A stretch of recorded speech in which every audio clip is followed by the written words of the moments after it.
Binance is denying allegations around wash trading that the SEC is alleging at the moment. Going back to 2019, Binance, when it was booting up, was a smaller crypto exchange that took off quite quickly during the bear market after the 2017-2018 bull market.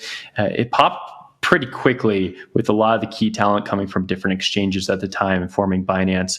It did a token launch, quickly brought on a lot of the international volume for trading crypto.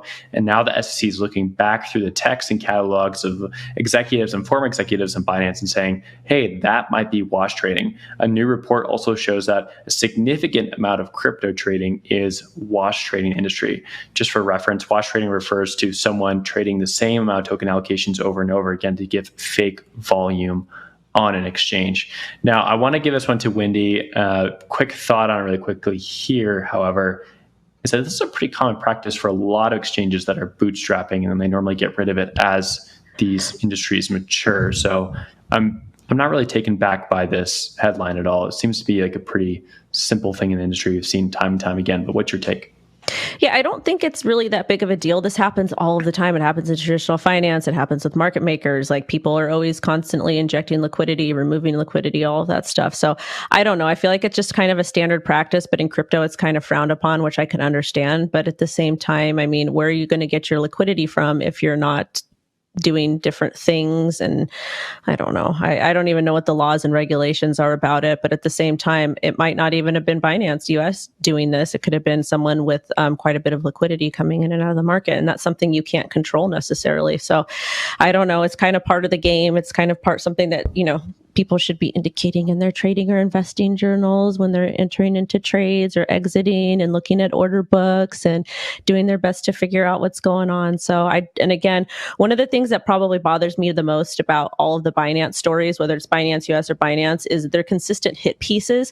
And I just feel that it's kind of bizarre, considering we didn't see any hit pieces on FTX or any of the other really terrible players in the space. Again, I'm not saying that Binance did everything perfectly. I'm just kind of looking at comparing the two together. And I always think that that's very interesting that FTX literally stole $10 billion or $7 billion, whatever the heck they stole. And people are not as obsessed with them as they are with Binance and Binance US. Binance US could literally spill a cup of milk and you'd have Wall Street Journal all over it, calling CZ a scammer. So that's what happens. Yeah. Binance and Binance US have just been really under the gun. Under the gun lately. Thank you, Will. I was about to say another really mediocre thing that wasn't going to hit it, and you saved me.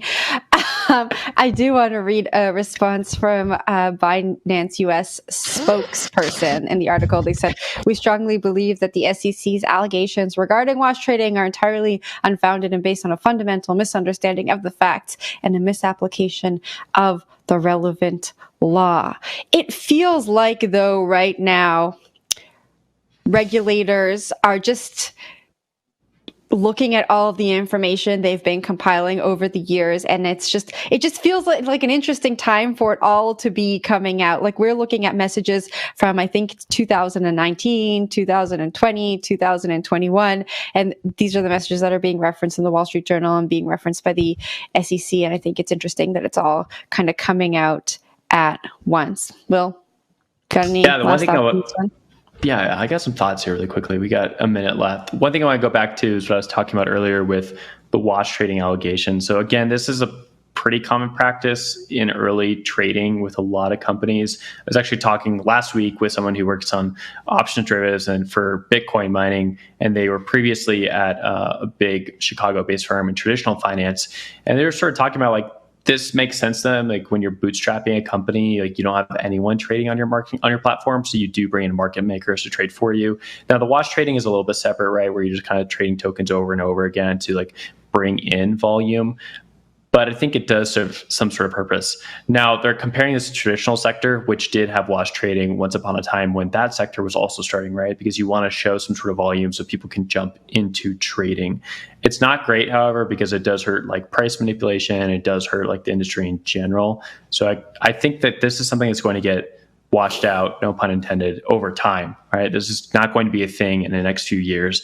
And I think Binance, to its credit, has moved away from this, and there's more professionalization the less you get of this. So they also mentioned Coinbase in here. zero wash trading was detected using whatever systems they're using. And that's because it's not only a public company, but they've gone through every regulation in the book in order to get to the point there are. So as more regulation comes in and more sophistication comes in, I think this headline becomes less of an issue.